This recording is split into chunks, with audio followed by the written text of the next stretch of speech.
তো আমি এখান থেকে বিকাশ অ্যাপ লক করেছিলাম। সো বিকাশে ক্লিক করে দিলাম, দেখেন এই যে লক চলে এসেছে। থার্ড পার্টি কোনো অ্যাপ্লিকেশন ছাড়াই মোবাইলের যেকোনো অ্যাপসকে লক করে রাখতে পারবেন আপনি আপনার ফোনের সেটিংসের মাধ্যমে। সো কিভাবে এটা করবেন আজকের এই ভিডিওতে আমি আপনাদের দেখাবো। সো আমরা অনেকেই চাই আ যারা কিনা এই যে আমাদের ফোনের বিভিন্ন অ্যাপ্লিকেশন বিভিন্ন সময় মানে লক করে রাখতে।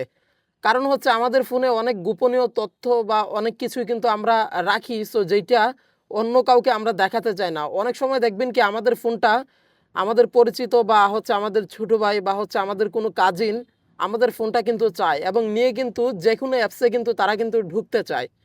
তো আমাদের গোপনীয়তা রক্ষার স্বার্থে আমরা চাই ওই সময়টাতে যদি আমাদের ফোনের অ্যাপ্লিকেশনগুলো যেই অ্যাপ্লিকেশনগুলো আমাদের সবচেয়ে মানে গোপনীয়তা বজায় রাখে, সো সেই অ্যাপ্লিকেশনগুলো যদি লক করে রাখতে পারতাম, ফর এক্সাম্পল ফেসবুক, হোয়াটসঅ্যাপ এবং হচ্ছে মেসেঞ্জার। সো এই সমস্ত অ্যাপ্লিকেশনগুলো বা নানান ধরনের অ্যাপ্লিকেশনগুলো আমাদের লক করে রাখার প্রয়োজন পড়ে। সো যদি এইটা পারতেন, সো ওই সময় কিন্তু আপনি ভাবেন। তো আজকের এই ভিডিওতে আমি দেখাবো কোনো ধরনের থার্ড পার্টি অ্যাপ্লিকেশন ছাড়া কিভাবে আপনি এই কাজটা করবেন। মানে হচ্ছে আপনি আপনার ফোনের সেটিংসের মাধ্যমে যেকোনো যেকোনো অ্যাপ্লিকেশনকে লক করে রাখতে পারবেন কোনো থার্ড পার্টি অ্যাপ্লিকেশন ছাড়াই। ঠিক আছে? শুধুমাত্র ফোনের সেটিংসের মাধ্যমে এই কাজটা করতে পারবেন। তো চলুন তাহলে কিভাবে এটা করবেন জানতে হলে দেখতে হবে সম্পূর্ণ ভিডিও। সো ভিডিও শুরু করার আগে আপনি যদি আমার চ্যানেলটাকে সাবস্ক্রাইব করে না থাকেন, এখনই আমার চ্যানেলটাকে সাবস্ক্রাইব করে দিন এবং পাশে থাকা বেল আইকনে ক্লিক করে এই যে এখান থেকে অল আইকন পেয়ে যাবেন, এই অলে প্রেস করে বাজিয়ে দিন। আর যারা অলরেডি সাবস্ক্রাইব করেছেন, থ্যাংক ইউ সো মাচ। খুশি হব যদি ভিডিওতে একটা লাইক দেন। ওকে, অলরাইট গাইস, কোনো ধরনের অ্যাপ্লিকেশন ছাড়াই ফোনের সেটিংসের মাধ্যমে আপনি যদি আপনার মোবাইলের যেকোনো অ্যাপসকে লক করে রাখতে চান, সো এর জন্য আপনাকে যেটা করতে হবে এখান থেকে অবশ্যই সেটিংস অ্যাপ্লিকেশনটাতে চলে যেতে হবে। সো যেইভাবে দেখাবো সেমভাবে করবেন, মাত্র 1 মিনিটেই কিন্তু এটা করতে পারবেন। তো আপনি নিচে যাবেন, স্ক্রলিং করে সেটিংসটা ওপেন করে স্ক্রলিং করে নিচে যাবেন এবং এখানে আপনি একটা জিনিস দেখতে পারবেন, সিকিউরিটি অ্যান্ড প্রাইভেসি। ঠিক আছে? সিকিউরিটি অ্যান্ড প্রাইভেসি, আবারও বলছি সিকিউরিটি অ্যান্ড প্রাইভেসি। সো এখানে ক্লিক করবেন।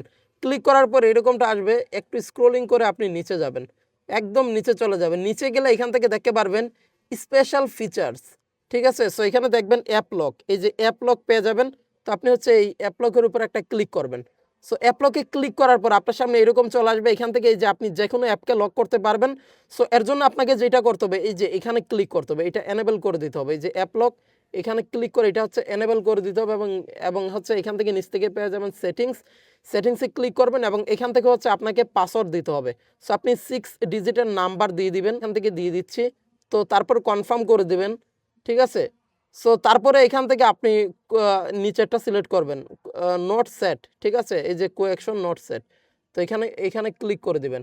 সো ক্লিক করে এখান থেকে আপনি দেখতে পারবেন আপনাকে যেকোনো মানে নাম লিখে দিতে হবে। সো এখান থেকে হচ্ছে আপনি নাম লিখে দিবেন। আমি আমার নাম লিখে দিচ্ছি। সো তারপরে এখান থেকে ডানে ক্লিক করে দিবেন এবং হচ্ছে আপনার কাজ কিন্তু হয়ে গিয়েছে। এবার আপনি এই যে যেকোনো অ্যাপসকে এখান থেকে ধরে ধরে এই যে এখানে লক বাটন পেয়ে যাবেন, এইটা এনেবল করে দিলে দেখবেন এই অ্যাপটা লক হয়ে যাবে।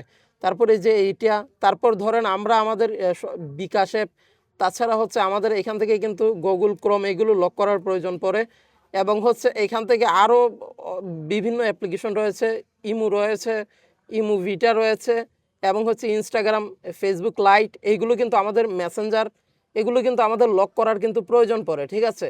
সো আপনি হচ্ছে এইভাবে হচ্ছে লক করে নেবেন এবং লক করার পর এখান থেকে যে লকে যাবেন দেখবেন আপনার এই অ্যাপ্লিকেশনগুলো এই যে লক হয়েছে। ঠিক আছে? আর অলে ক্লিক করলে সব অ্যাপ দেখতে পারবেন, আর যেগুলো লক করেছেন লকে গেলে শুধু দেখতে পারবেন। তো এইবার আমি আপনাদের দেখাই এটা কিভাবে কাজ করে। তো আমি এখান থেকে হচ্ছে এখান থেকে বিকাশে লক করেছিলাম। সো বিকাশে ক্লিক করে দিলাম, দেখেন এই যে লক চলে এসেছে। তো আমি এখান থেকে যদি আমার পিন দেই তবেই কিন্তু এটা কিন্তু খুলবে। ঠিক আছে? সো এই যে দেখেন, তো এইভাবে মূলত আপনিও কিন্তু আ যেকোনো অ্যাপকে লক করে রাখতে পারবেন। আশা করি বোঝাতে পেরেছি আপনাদের। তো এইভাবে হচ্ছে আপনারা ফোনের যেকোনো অ্যাপসকে লক করতে পারবেন। সো যদি ভিডিওটা ভালো লেগে থাকে, ইনফরমেশন রিলেটেড হয়ে থাকে, তবে অবশ্যই ভিডিওতে লাইক দিবেন এবং চ্যানেলটা সাবস্ক্রাইব করে আমাদের সাথেই থাকবেন। Thanks for watching.